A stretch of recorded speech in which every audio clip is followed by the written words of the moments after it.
Hi, chess masters. Coach Sipho here, and today we are going to learn about the process of comparison.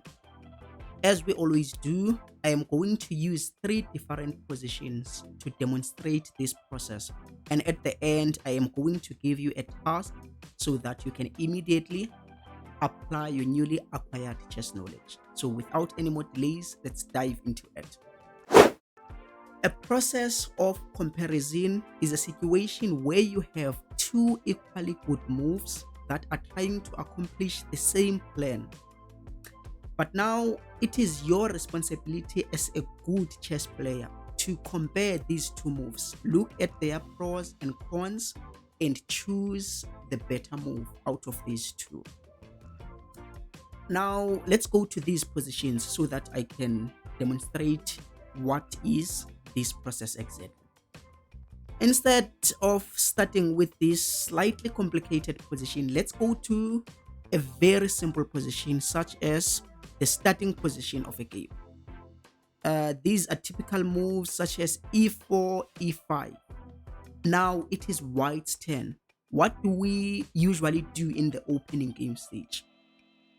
Okay, in the opening game stage, we usually wanna develop our pieces, control the center, castle, and all those things.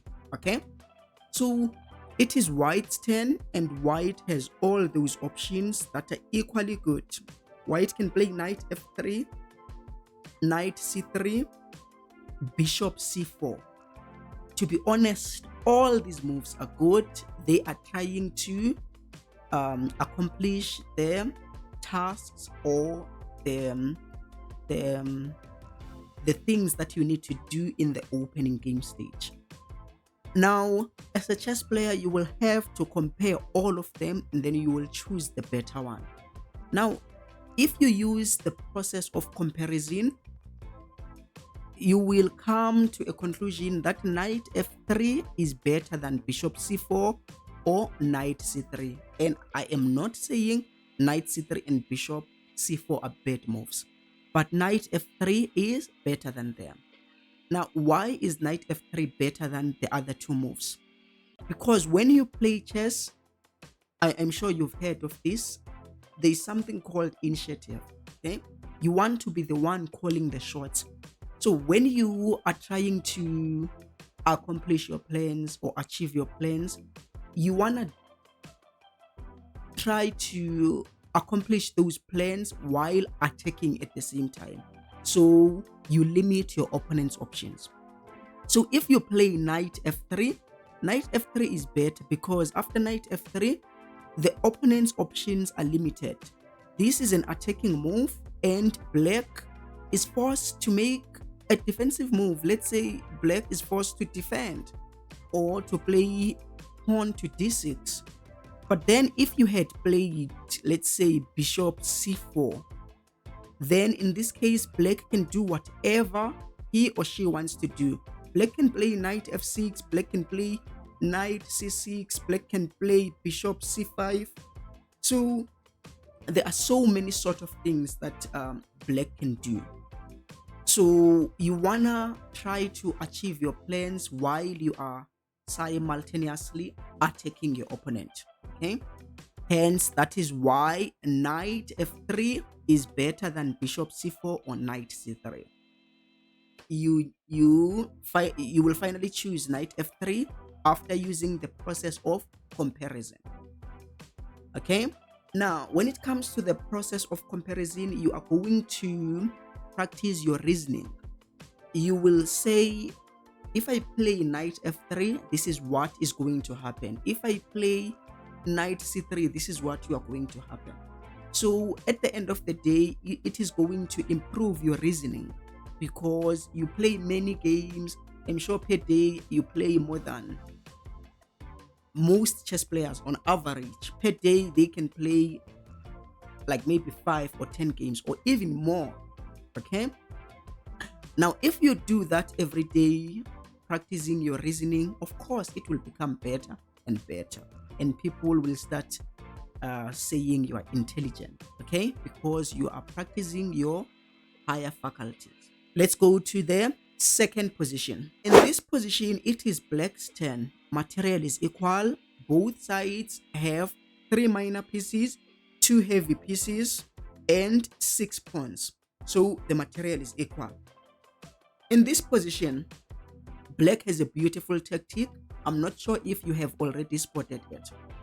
But then if you are ambitious enough, you may pause the video for few seconds, look at the move, and then press play again so that we can continue.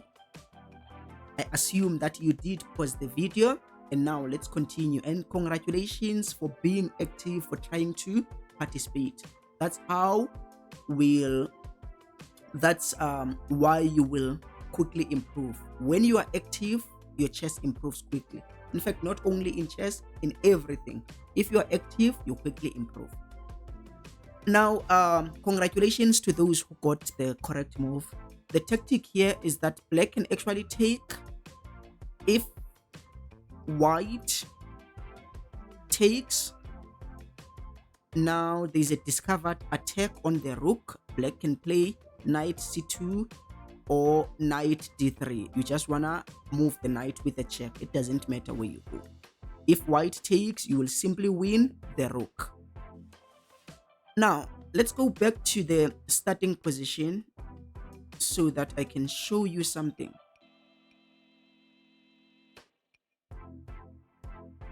Now you already know that there is a tactic for black. Okay, there is another way of achieving the same thing, but then with a different sequence of moves this time.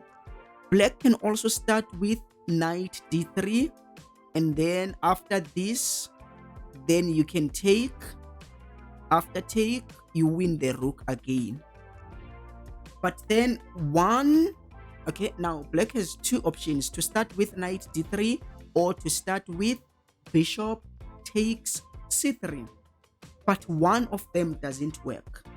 Okay, this is where the process of comparison comes into place. You are going to compare the same two moves and see which one works and what is the problem with another move. Okay, and then we can already see that the move that works here is when you start with bishop c3. Because if you start with bishop c3, the opponent is pretty much forced to take back. Otherwise, if white doesn't take back, white will be a piece down. So white is forced to take back. Material is equal. Now you check and then you win the rook. But if you had started with knight d3, white was going to win the piece. White is a piece up now. Now when you try to regain your piece, hoping that white will take back and you win the rook. Now white is not forced to take back in this position. White can actually move the king. Okay, I mean, like, white is already a piece up, so white is not forced to take back. So white can simply move the king out of check, and now you will have to move the bishop, and you did not win the rook. Therefore, that is why starting with bishop c3 was very, very important, and there was no way of knowing that bishop c3 is better than knight d3 without comparing them, because I know most players could have started with knight d3, could have spotted this tactic, but maybe they were going to do the wrong sequence of moves. Okay, now let's go to the last position before we go to our task of the day.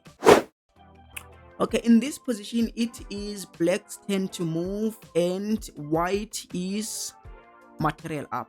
White has 3 minor pieces, whereas black has 2 minor pieces. Now, in this position, black has 2 good moves, and those who watched our previous video, if you see a good move, don't play it right away. Look for a better one.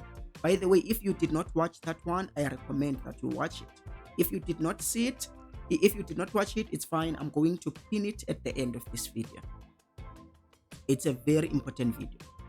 So In this position, most players, let's say they found pawn to c5.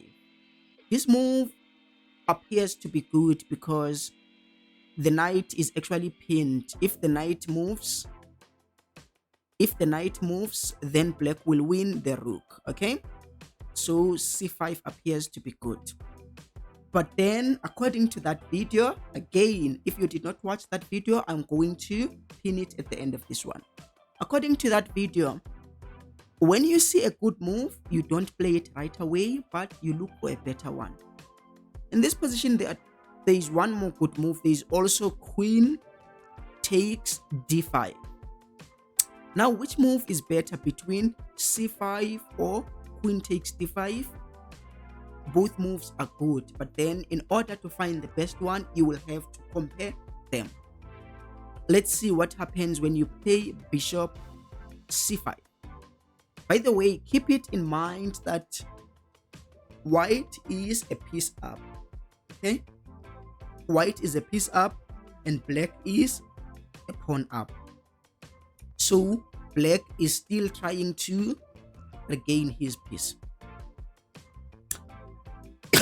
So in this position, if black plays a bishop c5, if black plays pawn c5, yes, the knight is pinned. If the knight moves, you win the rook. But white can actually move the knight and go there, and then you are going to win the rook, but white will win the bishop. So you will have a rook and white will have two minor pieces at the end. Okay, how about queen take d5? If you play queen take d5, now it's a check and you have two pieces attacking the knight and there is only one defender. So once the king gets out of check, you are going to regain your piece, and on top of that, you will be 2 pawns up. On top of that, you will be 2 pawns up. Okay, so if the king moves, you win that knight. If the knight runs away, then you are going to win that rook. Okay, so that is why even though pawn to c5 was also good, it was important for you to look at the second move, which is queen d5. Both moves are fine, both moves are good, but you had to compare them. After comparing them, then you will choose the best one. This is the process of comparison. By the way, if you are still enjoying the video, please support the channel by smashing that subscribe button and click the thumbs up so that the video could be shared with more and more people by YouTube. That's how the algorithm works. Now let's go to our task of the day. Oh, okay, in this position here, I remember there was a black pawn here. And okay, no, this pawn wasn't here. Okay, yeah, the position is like this. In this position, white is actually threatening a discovered check. If white moves the bishop, then it will be a check. Now white can play bishop takes f3. Okay, if you play bishop take f3, it's a very good move because it's a check and black must get out of check. Maybe black will play there, but it is not only a check, white is also attacking that bishop. So there are two good moves. You can play that move or you can play that move. Okay, with this one, you already noticed that white is already winning here. If you take the pawn on f3, once black gets out of check, you can always win that bishop. Now I want you to compare these two moves and let us know on the comment section, which one do you think is better? I want you now to use the process of comparison and choose which one is better between these two moves. And by the way, guys, let me brag a little bit. I recently won a trophy for the best chess coach. The best chess coach. As some of you already know, I am coaching schools. Sometimes they play tournaments like district schools against each other. They go to provincials, national, and international. So I won the trophy for being the best chess coach. And now it also gave me an idea that here, guys, there's one player who always gets these tasks correctly. I hope I will get his name correctly. There's this player like he always solve these tasks like, and so far I think he got all of them correctly. His name is Sohil Prajapati. Sohil Prajapati, right? Yeah, I think it is Sohil Prajapati. I hope I'm pronouncing it correctly. So this player is always getting them correctly, all of them. So guys, please try to fight and also try to be the first one to get it correctly. And after winning this trophy, I got an idea that maybe I should also do something like this. Even if it can be cash prizes or trophy prizes, where let's say at the end of the month I will check like who got most of the answers correctly, or a player who is active trying to solve, even though the player might not get them correctly. But the point is to try to solve, is to try to be involved. Okay, so I think that idea came into my mind after winning this trophy. I will consider having these trophies for players who are getting these correctly. So which move is better between bishop take f3 or bishop to b5? Let us know on the comment section. And thank you for watching this week's video. And as I always ask, guys, please smash that subscribe button, click thumbs up. Until next week, peace.